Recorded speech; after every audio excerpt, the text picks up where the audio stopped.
बिस्मिल्लाहिर्रहमानिर्रहीम। लाखों करोड़ों दुरूदो सलाम मोहम्मद मुस्तफ़ा सल्लल्लाहु अलैहि वसल्लम और आले मोहम्मद पर। मैं हूं उमर दराज गोंदल। मैं आपको पिछले 2-3 दिन से मुसलसल खबरें दे रहा हूं कि जनाब सब अच्छा नहीं है, तो फाइनली गेम इज ओवर।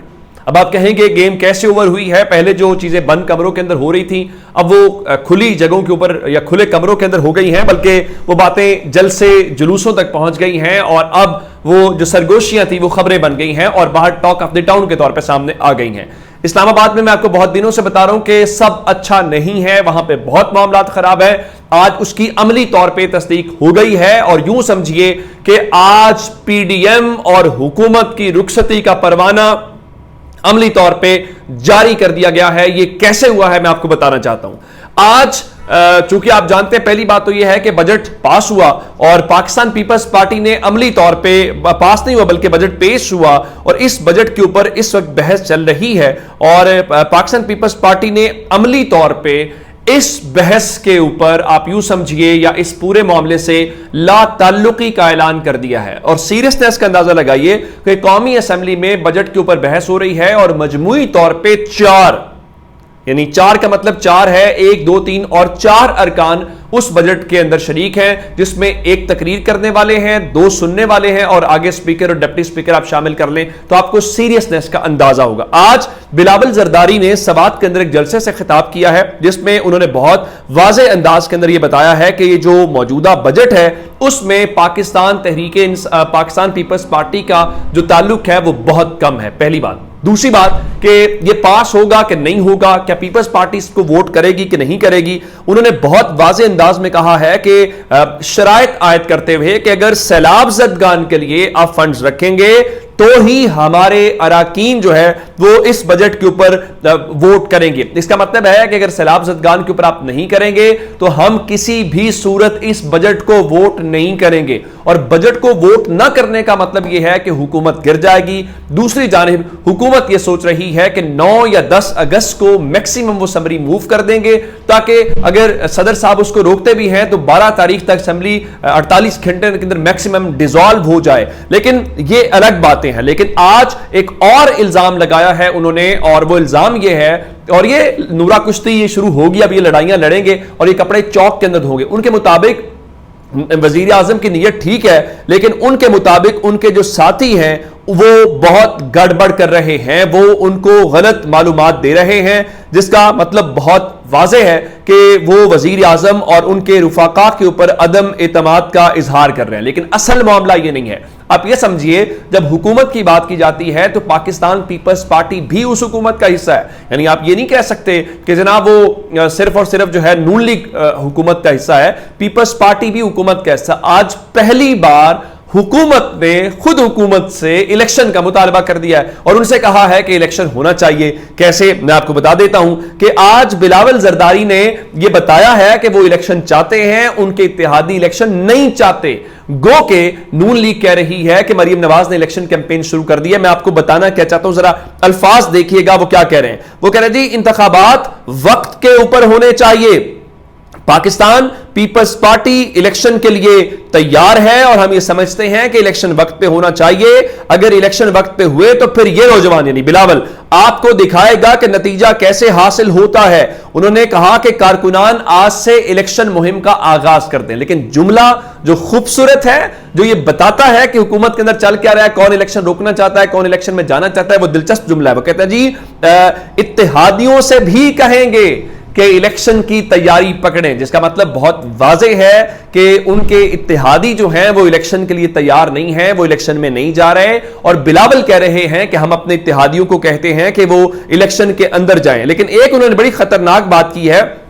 उन्होंने बताया जी जिस तरह बल्दियाती इलेक्शन के अंदर हमने नतायज हासिल किए हैं, उसी तरह से मुल्क भर के अंदर हम ना सिर्फ नतायज हासिल करेंगे बल्कि हम जीत के भी दिखाएंगे। ये बहुत हैरान कुन बात है। अगर तो आपने ऐसे जीतना है तो फिर तो बहुत खतरनाक बात है, फिर तो हम सबको डरना भी चाहिए और हम इस सिलसिले में हम सबको मुहतात भी हो जाना चाहिए कि आइंदा इस सिलसिले में होगा क्या। ये तो बात होगी वफाक के अंदर। ऐसी ही सूरत हाल पंजाब के अंदर है और जब इस्तीफे शुरू हो जाएं तो उसका मतलब ये होता है कि something is cooking, all is not not well, इस किस्म की चीजें गड़बड़ अंदर हो रही है।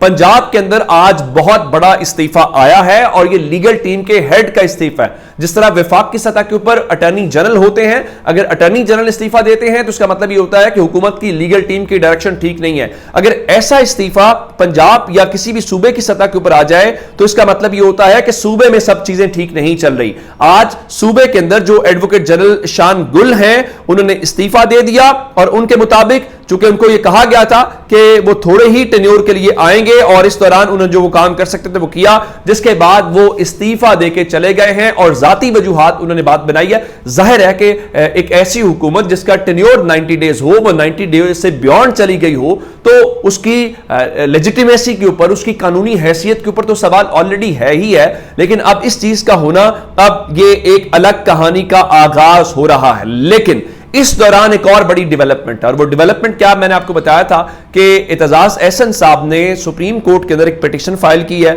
और उस पिटीशन के अंदर उन्होंने ये कहा है कि जो सिविलियंस हैं उनको मिलिट्री कोर्ट के अंदर ट्रायल नहीं किया जा सकता। लेकिन इस दौरान उन्होंने जब मीडिया से गुफ्तगू की तो एक बड़ा दिलचस्प नुक्ता उन्होंने उठाया। 9 मई के जो वाकयात हैं, उस वाकयात के ऊपर कोई भी पाकिस्तानी उसको सपोर्ट नहीं करता, या कोई भी पाकिस्तानी जो है वो उन चीजों के ऊपर नहीं जाता। और इवन इमरान खान सपोर्ट नहीं करते, तो बाकी छोड़े, इमरान खान भी तो यही कहते हैं ना कि जिसने गलत काम किया है, क्योंकि हम तो पुरअमन एहतजाज की वो कहते हैं जी हम बात करते हैं। तो अब उन्होंने एक बड़ा दिलचस्प नुक्ता उठाया। देखें, अगर जो कुछ भी हुआ तो सिक्योरिटी लैप्स तो पुलिस ने किया है ना। मिसाल के तौर पे लिबर्टी चौक से लोग अगर निकले हैं और वो गए हैं वहां पे, तो इसका मतलब क्या है कि पुलिस कहां पे थी। तो उन्होंने आज ये कहा है कि 9 मई को आईजी कहां था, लाहौर का, पंजाब का आईजी कहां पे था, और इसलिए एतजाज एहसन ने चारों आईजीज को शामिल तफ्तीश करने का मुतालबा कर दिया है कि आप उनको शामिल करें, इनसे तफ्तीश करें, और आप अगर तफ्तीश करेंगे तो बहुत सारी चीजें जो है वो क्लियर हो जाएंगी। अब आगे चलते हैं, और आगे चलते हुए मैं आपको बताना चाहता हूं वो है कप्तान के खिलाड़ी ने मुंह बंद करवा दिया। आज कुरैशी साहब मुल्तान के अंदर मीडिया से गुफ्तगू भी कर रहे थे और वहां पे वो हाजिरी भी दे रहे थे जो उनका वहां पे गद्दी का सिलसिला है।